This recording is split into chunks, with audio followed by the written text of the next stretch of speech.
아멘. 15장입니다. 고린도 15장 12절부터 19절입니다.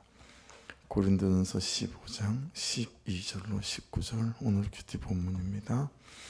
그리스도께서 죽은 자 가운데서 다시 살아나셨다 전파되었거늘 너희 중에서 어떤 사람들은 어찌하여 죽은 자 가운데서 부활이 없다 하느냐. 만일 죽은 자의 부활이 없으면 그리스도도 다시 살아나지 못하셨으리라. 그리스도께서 만일 다시 살아나지 못하셨으면 우리가 전파하는 것도 헛것이요 또 너희 믿음도 헛것이며 또 우리가 하나님의 거짓 증인으로 발견되리니 우리가 하나님이 그리스도를 다시 살리셨다고 증언하였음이라. 만일 죽은 자가 다시 살아나는 일이 없으면 하나님이 그리스도를 다시 살리지 아니하셨으리라. 만일 죽은 자가 다시 살아나는 일이 없으면 그리스도도 다시 살아나신 일이 없었을 터이요 그리스도께서 다시 살아나신 일이 없으면 너희도 헛되고 너희가 여전히 제 가운데 있을 것이요. 또한 그리스도 안에서 잠자는 자도 망하였으리니 만일 그리스도 안에서 우리가 바라는 것이 다만 이 세상의 삶뿐이면 모든 사람 가운데 우리가 더욱 불쌍한 자이리라. 아멘.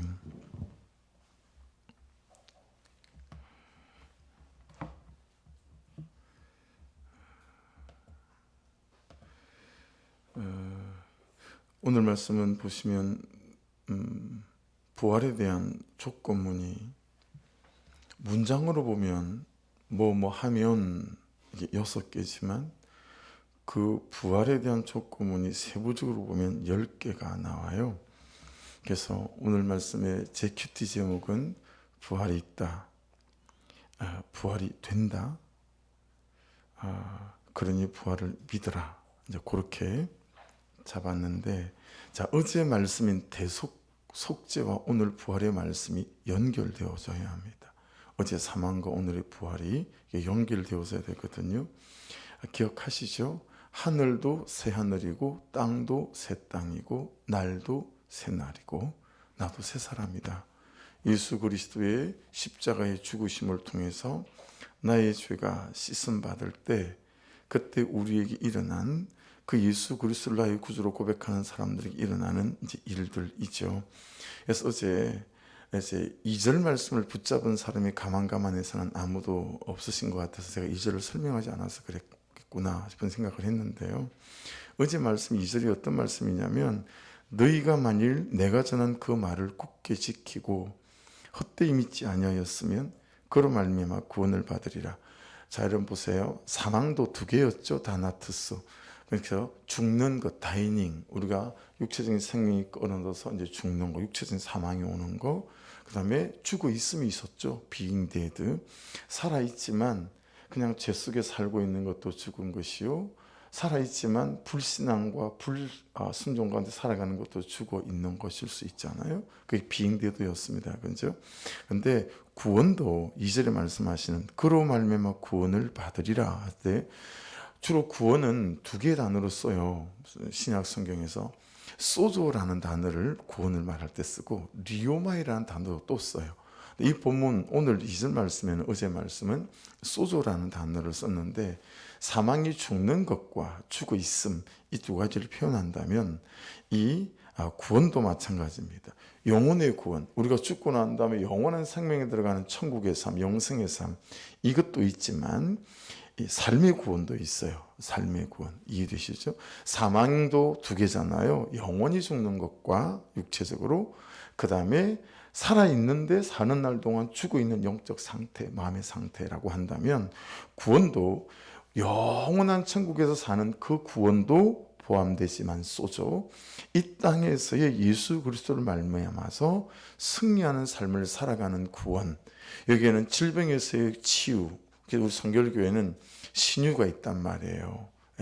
신유. 그래서 이 땅에서의 질병에서의 치유이든 죄에서 끊어지는 삶이든 그는 이 땅에서 삶의 구원도 이 2가지가 포함되어진다. 이해되시죠? 그래서 사망도 다나토스도 2개라면 구원 소조도 2개이다. 이 땅에서도 우리가 그 구원의 은혜를 누리고 살아가는 믿음의 삶이 될 수 있다라고 하는 거죠. 그래서 2절 말씀을, 고린도서 15장 2절 말씀을 해석하는 말씀이 에베소서 2장 8절일 수 있겠죠. 너희가 그 은혜를 인하여 믿음으로 말미암아 구원을 얻었나니 이것은 너희에게서 난 것이 아니요 하나님의 선물이라. 행위로 말미암지 않았으니 이거는 누구든지 자랑치 못하게 하려 함이니라 그랬잖아요. 그러니까 은혜 더하기 믿음은 구원인데 빼기 행위.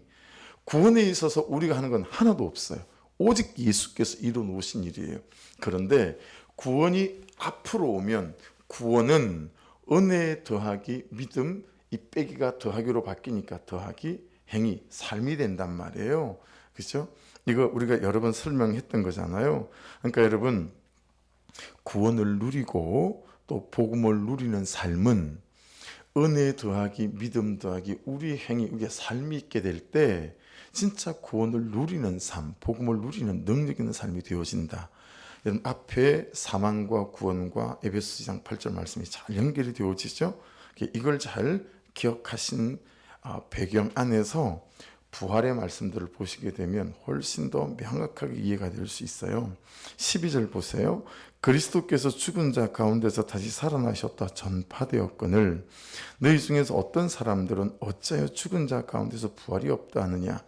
여기 죽은 자는 그냥 시체죠. 진짜 죽은 거죠. 육체적으로 네크로스. 다시 살아나셨다. 죽어 시체가 된 자를 다시 살아나게 일으키셨다라는 뜻이에요. 그래서 부활 있죠? 부활이 없다 하느냐. 이것도 여러분 부활도 역시 마찬가지입니다. 그래서 예수님의 재림 때 저와 여러분이 육체적인 죽음에서 부활이 있을 거라고 말씀하세요. 그러나 또한 지금 삶에서의 우리의 부활도 포함되어져 있는 말씀이다라고 보는 것이 좀 더 성경을 묵상할 때 바르게 보는 것이다 싶어요.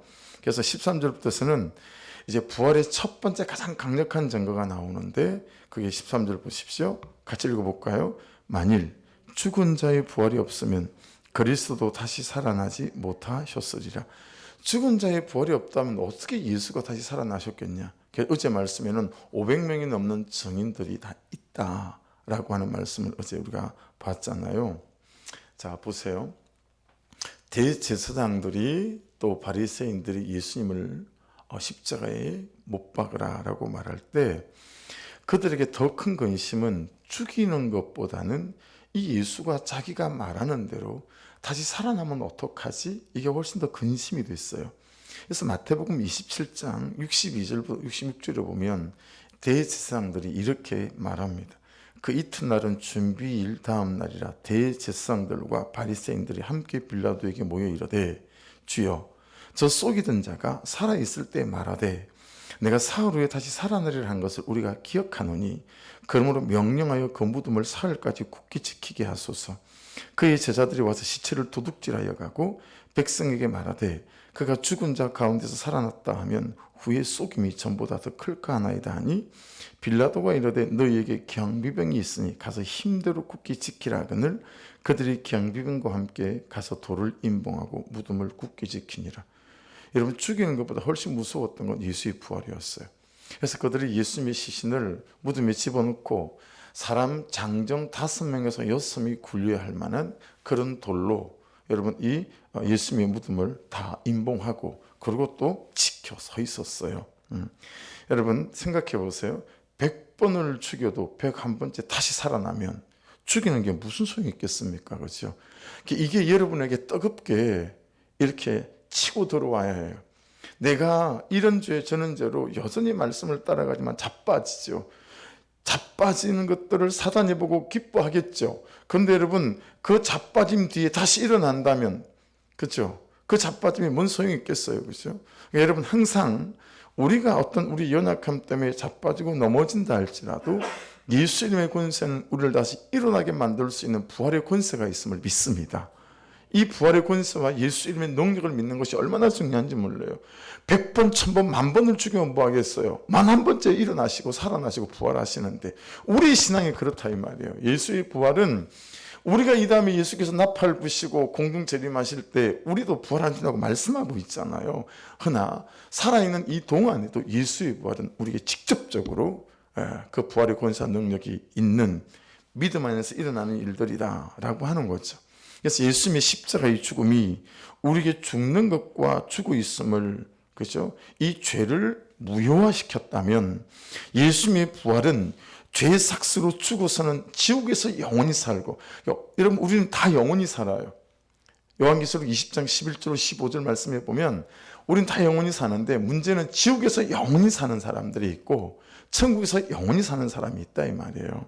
그러니 여러분, 살아서는 이 땅에서 고통 가운데 살아야 하는 우리의 사망을 무효화시켰다라는 거예요. 이해되시죠? 부활은 지옥에서 영원히 살 수밖에 없는 죄인된 우리를 무효화시킨 것이고, 이 땅에 살아있는 동안 고통 가운데 살아야 하는 우리의 사망을 무효화시켰다라는 거예요.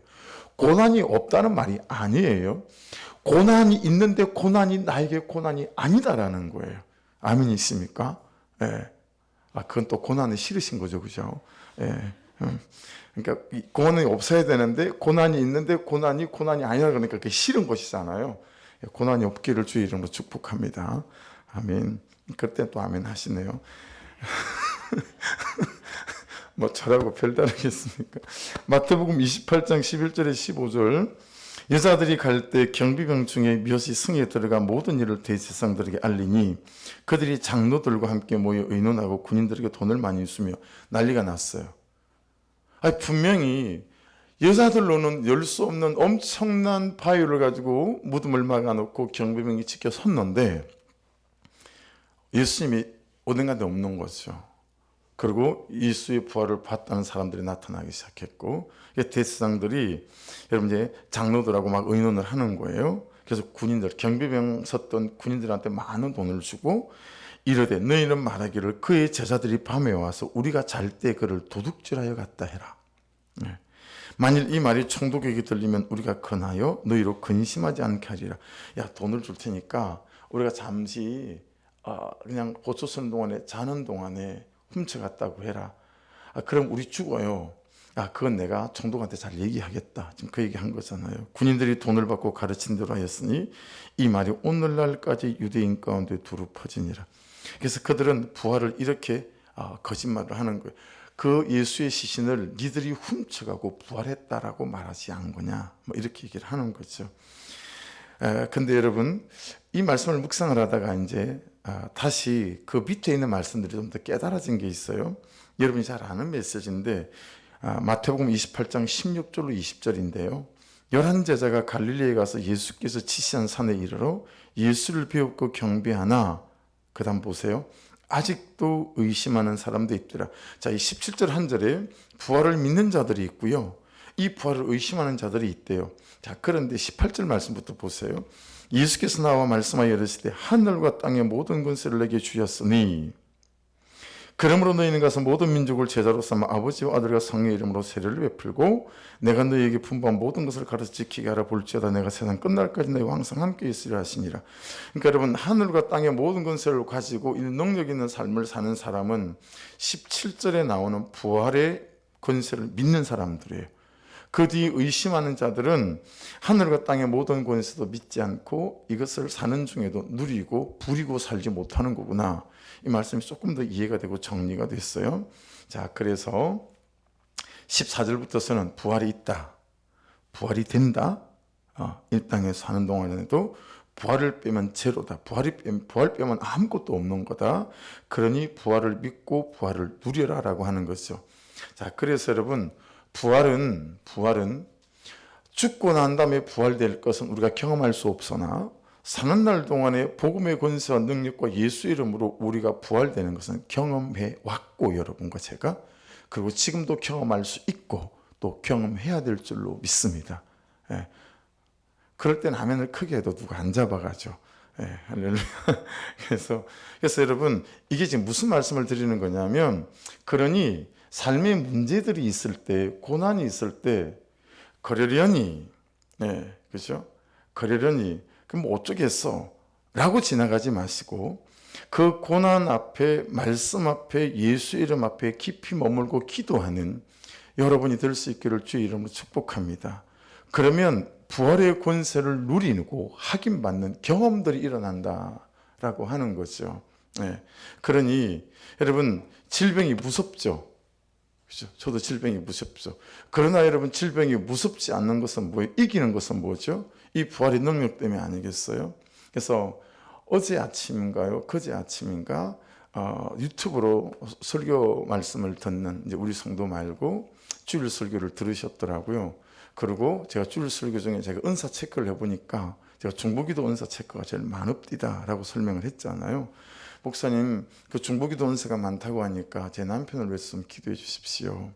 그래서 한 12년 전에 암 수술을 했는데 그 암이 재발된 것 같은데 종합적으로 체크해도 나오지는 않는데 그런 증상들은 있고, 그러면서 이제 중보기도 부탁을 이렇게 쭉 해왔어요. 그래서 제가 그러면서 제가 짧은 제 간증, 부활의 간증을 나눴죠. 우리 수아 둘째 딸, 이제 벌써 대학교 3학년 아닙니까? 걔가 태어난 지 6일 만에 분당 차병원에서 오늘 밤 12시를 넘기지 못한다는 4명의 의사의 진단을 받고, 그냥 걔가 오늘 밤, 여러분 이게 그런 사형선고는 처음 봤어요. 한 달 뒤에 죽습니다, 일주일 뒤에 죽습니다도 아니고 오늘 밤 12시를 오후 2시쯤 애를 데리고 갔는데 불과 10시간도 안 있다가 애가 죽는다는 거예요. 이건 여러분 의사들이 그런 말 잘 하지 않잖아요. 오늘 밤 12시를 넘기지 못합니다. 4명이 다 그 얘기를 하니까 이건 틀림없이 의학적인 결론인 거잖아요. 근데 그 아이를 신생아 중환자실에 넣어놓고 아무 조치를 안 해요. 6일밖에 안 돼. 링겔도 안 달고요. 어떤 주사도 안 놔요. 그냥 신생아 중환자실 인큐베이터 안에 넣어놓고 손도 안 대는 거예요. 오늘 밤 12시 되면 죽을 거니까. 그리고 그 아이를 넣어놓고 복도에서 무릎 꿇고 4일 낮밤을 기도하고 6일 만에 완전히 정상화된 아이를 데리고 나오면서 제 뒤에서 머리가 허연 과장님이 부르시더니, 아빠가 보신 것처럼 우리가 한 건 아무것도 없고 기도하는 걸 보니 예수 믿는 아빠 같은데, 아마도 나는 잘 모르지만 이 아이는 예수님이 살린 것 같으니까 그렇게 알고 가시면 될 것 같네요. 그 말 한마디가 제 인생 속에 꼭 있어야 할 일이었습니다. 여러분, 사망, 죽는다라는 거, 근데 그것이 예수 믿는 믿음만 있으면 그 사망과 고난이 얼마나 유익인지 몰라요. 할렐루야. 있어야 될 일이란 말이에요. 여러분의 고난이 뭐가 있을 때? 예수가 있을 때, 부활의 권세를 믿을 때, 그럴 때 있어야 될 그 고난이 내게 능력이 되고 힘이 돼요. 그러니 병원 신방 가고 어디 신방 가는 거 제가 두려움이 없잖아요. 여러분, 부활 빼면 우리는 아무것도 아닙니다. 예수 이름의 권세를 믿고 기도하시고 말씀을 따라가시면서 부활을 경험해가는 은혜가 있기를 주의 이름으로 축복합니다. 말씀이 다 그 얘기예요. 14절로 16절까지의 말씀은 그 말씀입니다. 예수 부활이 곧 내 부활이다. 여러분, 예수 부활이 곧 저와 여러분의 부활인 줄로 믿습니다. 예수의 부활만 믿고 내 부활을 믿지 못하는 사람이 예수 따라가는 사람 중에 가장 불쌍한 사람일 수 있어요. 예수 부활이 내 부활이다라는 거. 17절은 18절 보십시오. 이제 17절에는 7번째, 8번째, 9번째. 여러분, 이럴 때는 다 목차 리스트를 만들어야 된다 그랬죠. 그래서 부활 없으면 너희 믿음도 헛것이고, 15절 하나님이 그리스도를 다시 살리지 아니하셨으리라. 그게 다 목차를 달면 10개가 나온다라는 거죠. 그래서 17절 보세요. 그리스도께서 다시 살아난 일이 없으면 7번째 너희 믿음도 헛되고, 8번째 너희가 여전히 제 가운데 있을 것이, 9번째 18절이죠. 또한 그리스도 안에서 잠자는 자도 망하였으리니. 여러분, 부활을 믿는다는 것은요, 죄를 이기신 끊어내신 예수님의 부활의 능력을 믿는 것입니다. 내가 여전히 떠나지 못하고 끊어내지 못하는 죄와 불순종, 습관, 태도, 감정 처리, 혈기 등을 부활의 능력으로 끊어낼 수 있는 줄 믿습니다. 떠날 수 있는 줄로 믿습니다. 아멘 하십시다. 19절. 만일 그리스도 안에서 우리가 바라는 것이 다만 이 세상의 삶뿐이면 모든 사람 가운데서 우리가 더욱 불쌍한 자이리라. 자, 19절 잘 보세요. 말씀. 만일 그리스도 안에서 우리가 바라는 것이 다만 이 세상의 삶뿐이면 모든 사람 가운데 우리가 더욱 불쌍한 자이리라. 여러분, 말씀을 보면 우리는 여전히 이 땅에서 누리는 삶, 이기는 삶, 축복된 삶의 방점이 있어요. 그러나 19절 말씀을 보시면, 만일 그리스도 안에서 우리가 바라는 것이 다만 이 세상의 삶뿐이면, 여러분, 어디 방점이 있어요? 죽고 난 다음에 방점이 있어요. 이해되셨죠? 무슨 말입니까? 우리가 사는 날 동안 내일을 기다리며 오늘을 살아요. 지금 힘들지만 내일은 나아질 거야. 괜찮아질 거야. 여전히 이 땅에서의 되어질 내일, 받을 것이 있는 내일, 누리고 살 내일의 신앙에 초점이 있다 이 말이에요. 하지만 지금 19절에 나오는 이 부활의 증인들, 부활의 사람들은 죽고 난 다음에 있을 영원한 삶이 그들의 내일인 거예요. 그러니까 여러분 죽고 난 다음에 영원히 사는 것 부활뿐만 아니라 이 땅에서 부활이 있지만, 그죠? 이 아래 부활이 있지만 그럼에도 불구하고 이 사람들은 죽고 난 다음에 있을 영원한 삶의 신앙생활에 초점이 있는 거예요. 근데 우리는 언제든지 항상 그냥 오늘 여기에 신앙생활에 초점이 있는 거예요. 그러다 보니까 너무 현실에 휘둘려요. 너무 현실에 울고불고 난리예요. 하지만 여러분 이 영원히 살 그 부활에 초점이 있는 사람들은 현실이 손을 못 대고 현실이 그들을 흔들지 못하고 가난이나 고난이나 핍박이 힘을 쓰지 못하는 거예요. 그러니 여러분 이 땅에서 말씀을 잘 따라가시는 여러분 되셔서 여러분 이 땅에서의 삶 가운데서 삶의 구원과 부활을 누려가는 은혜가 있기를 주의 이름으로 축복합니다. 그러나 그것이 단지 이 땅에서의 부활만 집중되어지셔서 현실이 자꾸 여러분을 흔들고 가난이 고난이 여러분들을 흔들어 제껴서 제대로 된 믿음 한번 하나님께 보이지 못하는 그런 연약한 삶이 되지 않기를 주의 이름으로 축복합니다. 이 땅에서 삶의 구원도 우리가 믿고 나아가지만 우리의 초점은 영원한 삶에 초점이 있어서 사단이 현실이 우리를 흔들려고 해도 그 현실 때문에 그 가난 때문에 우리가 흔들리지 않는 거죠. 흔들리지 않는 거죠. 그래서 오히려 질병이 왔을 때 위기가 왔을 때 영원한 삶으로 인도하시는 그 하나님에 대한 명백한 믿음 때문에 흔들리지 않는 견고한 믿음으로 오늘을 잘 살아내시는 진짜 부활의 정인의 삶이 될 수 있는 저와 여러분 될 수 있기를 주의 이름으로 축복합니다. 기도하겠습니다. 말씀 붙잡고 짧은 말씀이지만 오늘 저녁 이 말씀을 조금 더 확장해서 깊이 있게 좀 나누십시다. 짧은 말씀이지만 오늘 말씀의 본문들은 대단히 우리에게 중요한 메시지가 되는 말씀이잖아요. 하나님 정말 이 땅에서 부활이 있음을, 부활이 있다, 또 부활이 된다, 부활을 빼면 아무것도 아니다.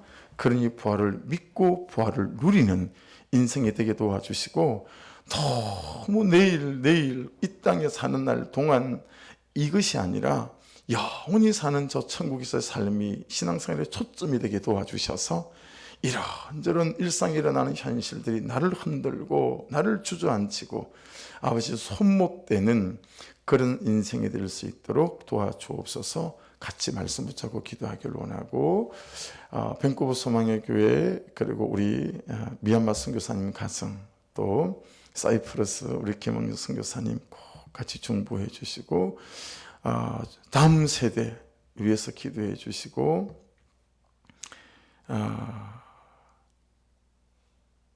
부부 목장 위해서 기도해 주시고 기도해 주시고 예배 가운데 보이지 않는 분들을 중보해 주시고 주여 한번 부르고 기도하십시다.